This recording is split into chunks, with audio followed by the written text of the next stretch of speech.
Hay una experiencia que todos, en algún momento, hemos sentido: estar al borde de algo y pensar, por un instante, ¿y si lo hago? No porque queramos, no porque tenga sentido, sino precisamente porque no deberíamos hacerlo. Esa fuerza, irracional, incómoda, casi vergonzosa, es lo que Edgar Allan Poe llamó el demonio de la perversidad. Y lo inquietante no es que exista, lo verdaderamente inquietante es que nos habita. Antes de contar una historia, Poe hace algo extraño. Piensa, reflexiona sobre el alma humana y señala que hay algo que la filosofía, la moral y la ciencia han ignorado. Una tendencia que no busca placer, ni utilidad, ni beneficio, algo que no responde al deseo, ni a la necesidad, ni siquiera al interés. Algo más profundo, el impulso de hacer el mal, simplemente porque es mal. En sus palabras, actuamos porque sentimos que no deberíamos hacerlo. Esto es fundamental. No se trata de locura en el sentido clínico, no se trata de debilidad, se trata de una fuerza primaria que aparece precisamente cuando la razón se impone, como si dentro del ser humano existiera una voluntad secreta de contradecirse a sí mismo. Poe lo explica con una imagen precisa. Imaginemos que estamos al borde de un precipicio. Sabemos que caer sería la muerte. Sabemos que debemos alejarnos. Pero entonces aparece un pensamiento. ¿Y si salto? Y cuanto más lo rechazamos, más insiste. Porque la razón nos dice que no. Y justamente por eso algo en nosotros quiere hacerlo. Y aquí ocurre el giro. Este no es solo un cuento, muy al estilo del tonel de Amontillado. Esto es, en el fondo, una confesión. El narrador no habla en abstracto, habla porque está condenado, esperando su ejecución, y dice: yo soy una de las innumerables víctimas de ese demonio. Ha cometido un asesinato, pero no cualquier asesinato, uno perfecto, frío, calculado, sin errores. Durante meses planea cada detalle, elimina toda posibilidad de ser descubierto, y lo logra. La víctima muere, el crimen es declarado natural, él hereda la fortuna, y nadie sospecha. Y aquí aparece algo profundamente inquietante. El narrador no siente culpa, siente satisfacción, un orgullo silencioso por haber vencido al mundo.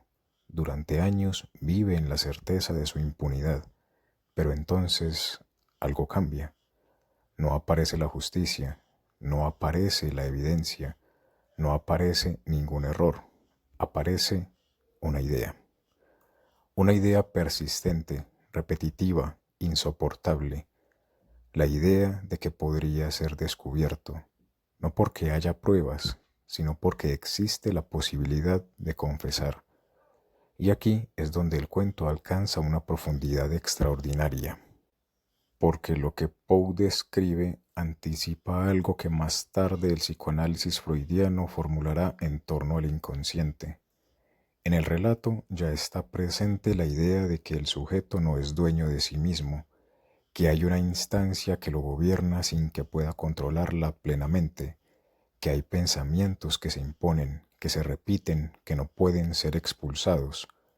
Lo que en Freud aparecerá como el inconsciente, aquí se manifiesta como esa idea que insiste.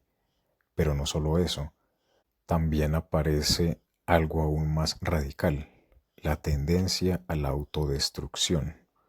El narrador no solo teme ser descubierto, necesita ser descubierto, y esa necesidad no responde a la moral, ni al arrepentimiento, ni a la culpa en un sentido tradicional.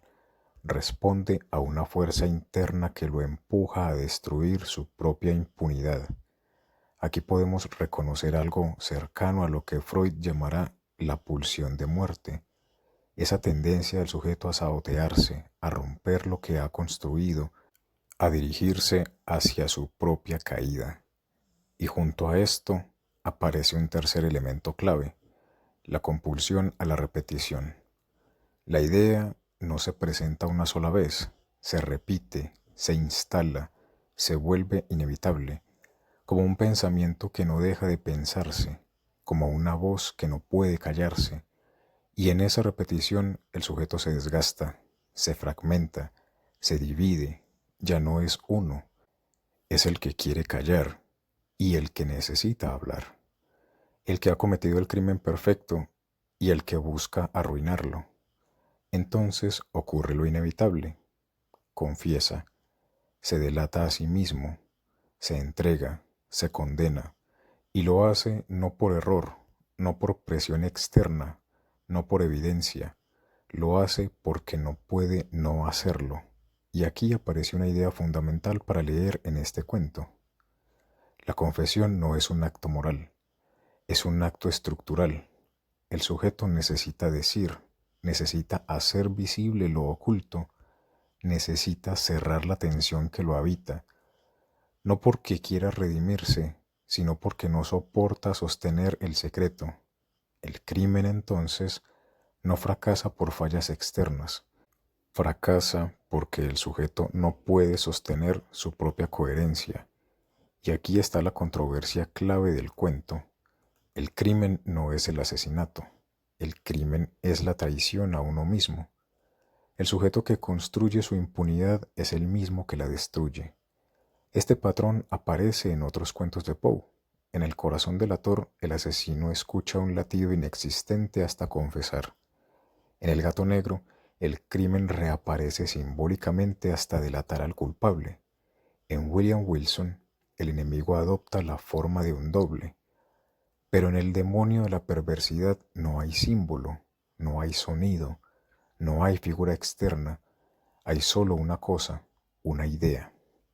Y por eso este cuento es sumamente filosófico, porque no representa la culpa, la piensa, no muestra el conflicto, lo formula. Y lo que formula es radical. El ser humano no es completamente racional, no es coherente consigo mismo, no está unificado, es un campo de fuerzas, una tensión permanente entre aquello que construye y aquello que destruye, entre lo que quiere conservar y lo que necesita arruinar. Y quizá por eso este cuento resulta tan inquietante, porque no habla de un asesino excepcional, habla de una estructura humana, habla de ese instante en el que sabemos lo que debemos hacer y sin embargo elegimos lo contrario. Habla de esa voz interior que no busca el bien ni el mal, sino la transgresión misma. Habla de ese impulso que no quiere ganar, sino perder. Y sin embargo, aquí aparece una posibilidad que el cuento no desarrolla, pero que deja insinuada. Si la confesión es inevitable, ¿qué hacemos con lo que se revela? Porque confesar no es lo mismo que comprender, y comprender no es lo mismo que transformar. La confesión en Poe es el final, pero en una lectura más amplia podría ser el inicio de la memoria, porque al decir el sujeto no solo se delata, se narra, y al narrarse fija su experiencia, la vuelve visible, la convierte en algo que puede ser pensado, y ahí es donde aparece una pregunta que desborda a Poe. ¿Puede aquello que se confiesa ser perdonado? No en un sentido moral simple, sino en un sentido más profundo. ¿Puede el sujeto reconciliarse con aquello que él mismo ha hecho? Aquí la perversidad ya no es solo destrucción, se convierte en un punto de partida, porque lo que en el cuento aparece como compulsión, en otro marco podría convertirse en elaboración. Lo que aparece como caída podría ser también un comienzo. Pero Poe se detiene antes y nos deja en ese punto incómodo, sin redención, sin salida, solo con una certeza. El demonio de la perversidad no es un cuento sobre el crimen, es un cuento sobre la condición humana, sobre esa fuerza silenciosa que nos empuja a cruzar el límite, a decir lo que no debemos, a hacer lo que nos destruye, a romper lo que hemos construido. Y quizá por eso sigue siendo tan vigente, porque no describe un hecho extraño, describe una posibilidad constante, porque no habla de otros, habla de nosotros, porque al final no es el crimen lo que nos condena, es aquello dentro de nosotros que insiste en ser descubierto.